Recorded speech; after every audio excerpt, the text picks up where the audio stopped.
generalmente, y los economistas y la economía liberal dicen, no, que eso no puede ser. No podemos distribuir si no tenemos, hay que crecer antes. Finalmente se crece, pero no se distribuye. O cuando se dice que, por ejemplo, en los años del franquismo, los primeros años en que yo trabajaba o combatía y hacía estas cosas, antes del 75, el régimen político decía, no habrá democracia, no tendrán ustedes democracia hasta que lleguemos a una renta per cápita de $10.000, decían, que es la media europea, porque claro, relacionaba indecentemente poder adquisitivo o renta per cápita con derechos políticos. Pero el caso es que siempre nos aparecen estas cosas, es decir, y que tienen relación con esto. Lo del crecimiento, que solo se justifica con la distribución, por una parte, redistribución, y por otra, teniendo en cuenta la conservación de los recursos. Hasta el punto que esto ha llegado a ser insostenible, la ideología del crecimiento y en general del desarrollo. Que ya hay una teoría que va prosperando y que se va extendiendo, de origen francés, que es la teoría del decrecimiento. Y que se propugna, pues no crecer. Pero no crecer, pero eso no significa ni que haya que hacer crecimiento cero, ni que haya que ir para atrás, sino que hay que reajustar de tal manera la economía, empezando por cosas tan elementales como esas a las que antes eludía. Es que cuando atropellamos en la carretera a una viejecita, estamos incrementando el PIB, estamos produciendo riqueza, dirían algunos. Es una desgracia. Eso no puede significar, no puede contribuir al PIB, a la riqueza, pero contribuyen los accidentes de la carretera, contribuye el trabajo de los talleres, contribuye las pólizas y las indemnizaciones, contribuye la policía que dedicamos a eso, contribuye los hospitales, y todo eso es positivo. Y eso incrementa, o cuando vamos a una guerra, todo eso es riqueza. Y sube el PIB. Eso no puede ser. Eso es una locura, eso es un disparate.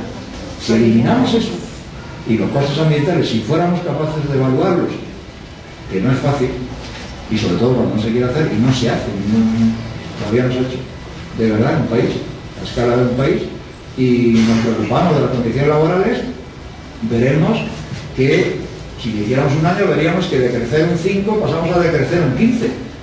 Pero no hemos hecho más que mejorar, porque no tiene ninguna gracia la muerte de la carretera, o cayendo de un andamio, o destruir los ríos. Bueno, pues esa es la primera idea, para no considerar provocativa la teoría, digamos, o el pensamiento, la idea del decrecimiento. Y está muy elaborado, vamos, el teórico más economista, que más trabaja esto, se llama Latouche, Serge Latouche, y sus libros son maravillosos y sugieren muchas ideas. Dice, bueno, hubo un accidente, y claro, con una crítica de la economía estándar durísima, sobre todo el comercio libre, que es una falacia, un disparate en muchos sentido. Decía, no sé si recuerdan que hubo hace 2 o 3 años un accidente en uno de los túneles entre Francia e Italia, en los Alpes, de 2 camiones, chocaron, entonces hubo un incendio y un problema, un bloqueo de horas y tal. Resulta que eran 2 camiones que uno llevaba agua embotellada de Italia a Francia y el otro llevaba agua embotellada de Francia a Italia. Vamos a ver. O cuando evalúa el coste energético en calorías de un yogur que se hace con leche de Nueva Zelanda, con aluminio de Canadá, con vidrio de no sé dónde, y con que sumas que luego se juntan en una planta en Holanda o en la República Dominicana. El caso es que se reúnen 5.000 kilómetros de movimiento de sus componentes y por tanto con un coste energético calorífico inmenso para luego obtener un alimento de no sé qué. La locura. El comercio, otra falacia y otro asunto a criticar muy duramente, sobre todo en los países pobres, que siempre pierden. Bueno, pues eso es lo que se me ocurre decir, de modo que cuando se van sugiriendo nuevas formas o cuando en mis tiempos, en aquellos años 70, que propugnábamos las energías renovables, claro, si combatíamos la energía nuclear teníamos que decir de qué otra forma se podía hacer energía, entonces andamos con la eólica. Yo tuve un día una reunión con el responsable, en el año 75 se creó el Centro de Estudio de la Energía, todo se ha convertido en otra cosa más seria, pero quise conocer a la persona que llevaba esto, al director. Entonces yo era periodista en el 76, 75-76, y bueno, con el pretexto de hacer una entrevista, le dije, bueno, ¿y qué piensa hacer el Centro de Estudio de la Energía en relación con la energía solar y la eólica, y concretamente la eólica, que a mí me interesaba, como ingeniero lo entendía mejor?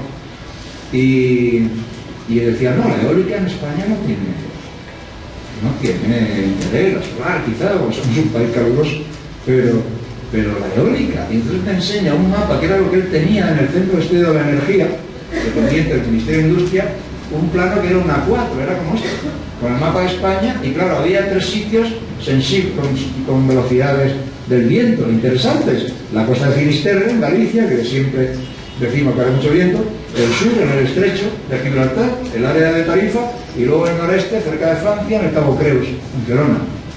Y yo decía, oiga, pero ¿y los centenares de molinos de viento que tenemos en el centro de España, en La Mancha? ¿Y los centenares de molinos de viento que se emplean desde hace centenares de años para extraer agua o para moler el grano? Por ejemplo, en el campo de Cartagena extraen agua, o en la isla de Ibiza para extraer agua también de la planicie central, y en el campo de Mallorca. Ah, sí, pero eso son cosas tradicionales, pero claro, para una producción industrial, pues eso no tiene interés. Claro, es que tiene una sociedad, dije yo. Y aquí lo critico ya en el libro, cuando va a pasar el tiempo. Tiene usted una sociedad de energía que son de puro analfabetos, que no tienen ni idea de lo que tienen entre manos. Y resulta que, claro, cuando ha llegado el apretón y la urgencia y la necesidad de hacer energía eólica, España se ha situado en el segundo nivel. Tenemos más energía eólica que todos los países, salvo Alemania. Estamos después de Alemania. Y hay energía eólica en todos los sitios. Pero claro, depende de lo que hacía el viento. Pero el viento se mueve más cuanto ganamos en altitud, lógicamente, y a partir de 4 metros por segundo de velocidad lineal del viento, que ya se puede arrancar un generador eólico. Y si no, se le puede ayudar, y luego se mantiene, ¿no? Son recursos tecnológicos elementales. Y tenemos, para mi gusto, demasiados, hasta el punto de que ya hay una corriente, claro, que critica el exceso de generadores eólicos, porque ya no tenemos paisaje en España. Ya todos los lugares elevados están cubiertos, como en las películas aquellas en que aparecían los Sioux rodeando a la caravana y se iniciaban el ataque. Bueno, pues todos los horizontes llenos de Sioux, de grandes molinos de viento, generadores eólicos.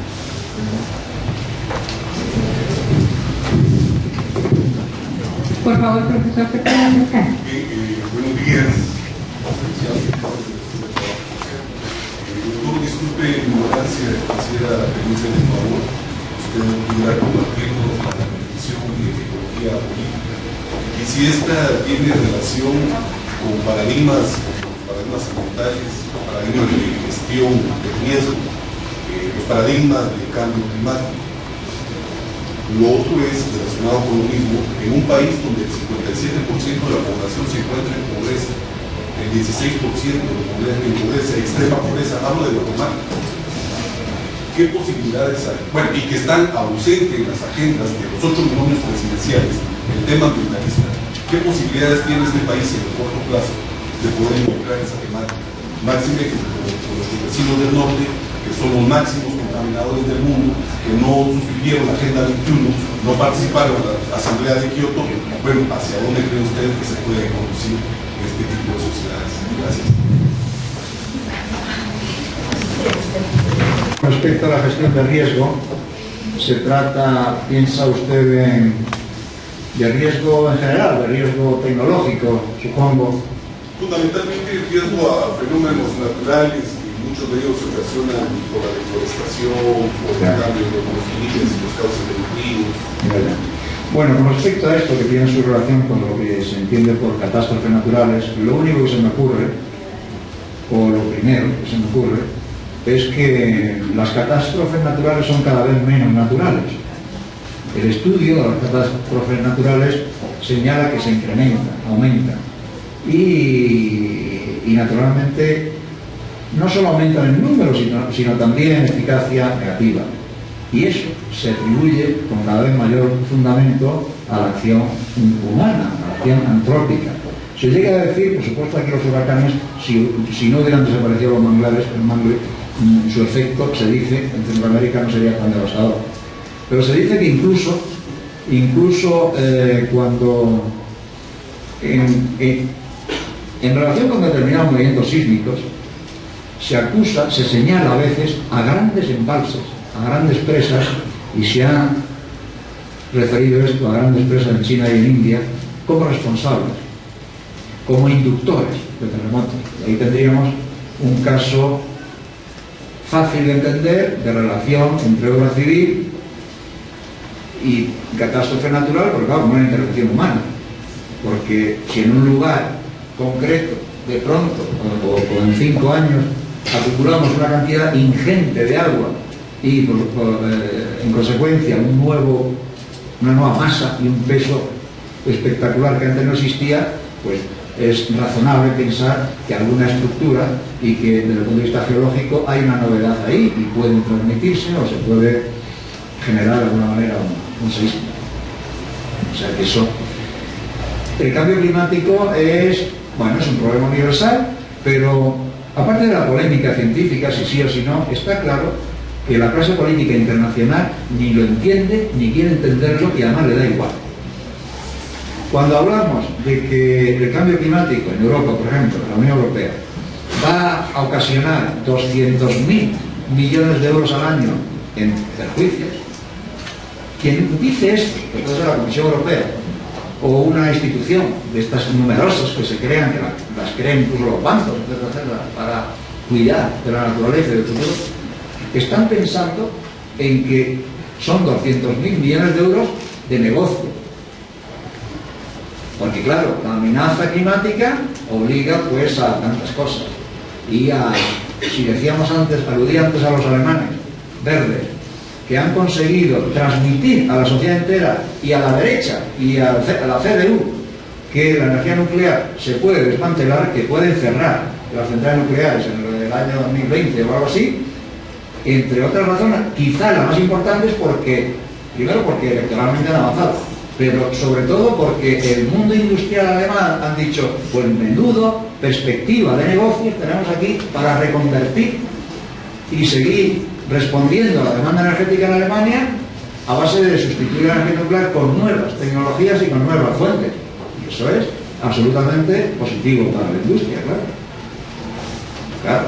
Entonces, el cambio climático se concibe así. Y estos instrumentos iniciales de los permisos de emisión, por ejemplo, de que unos paguen lo que contaminan y otros cobren lo que no paguen, no deja de ser un nuevo negocio y un modo de bolsa de permisos y de cantidades ingentes de dinero. De modo que siempre la misma visión. Y desde luego, es decir, la crematista. Si Aristóteles hablaba de economía como el obrero de la casa, también hablaba de la crematística como avaricia. Y son dos cosas distintas, una es ciencia y la otra es pues, patología. Entonces, también en este tipo de cosas, cambio climático, tenemos que estar haciendo ejercicio permanente de que no nos cambien las ideas y de que no nos desvíen el interés y el verdadero problema. Porque cuando se reúnen a hablar del cambio climático, las potencias o incluso Naciones Unidas, están pensando en eso, salvo los países que efectivamente ven que va subiendo el agua, los archipiélagos de Oceanía, y van a tener que salir, porque claro, a nada. Porque claro, los países ricos, por ejemplo España, que no somos ricos ni somos pobres, estamos ahí en una ambigüedad, en un limbo socioeconómico que no sé muy bien cómo se resolverá, pues según va subiendo el nivel que sube del mar Mediterráneo, por ejemplo en los deltas fluviales, donde el medio físico es arenoso, sedimentario, y claro, si sube el nivel del mar se incrementa la potencia de erosión, cuidado por los oleajes, y además, si el río Ebro, estoy pensando en el delta del Ebro, se le han ido colocando cada vez más embalses y más represas, ya no hay sedimentos. Entonces el delta pues regresa porque no hay sedimentos, y si encima sube el agua del Mediterráneo, pues se incrementa, claro, la erosión, y eso se resuelve con escolleras, con grandes bloques de piedra para ir frenando, porque hay negocios y urbanizaciones y hay que impedir el acceso al agua. Claro, eso no es solución. Estamos siempre igual. Si no actuamos en el origen del problema, si no actuamos en lo que ocasiona el cambio climático, pues no hay salida, efectivamente no hay salida. Entonces nos entretenemos en financiarizar el asunto de los permisos de emisión y en actuar al final, no al inicio, no actuando en los problemas en su origen. Bueno,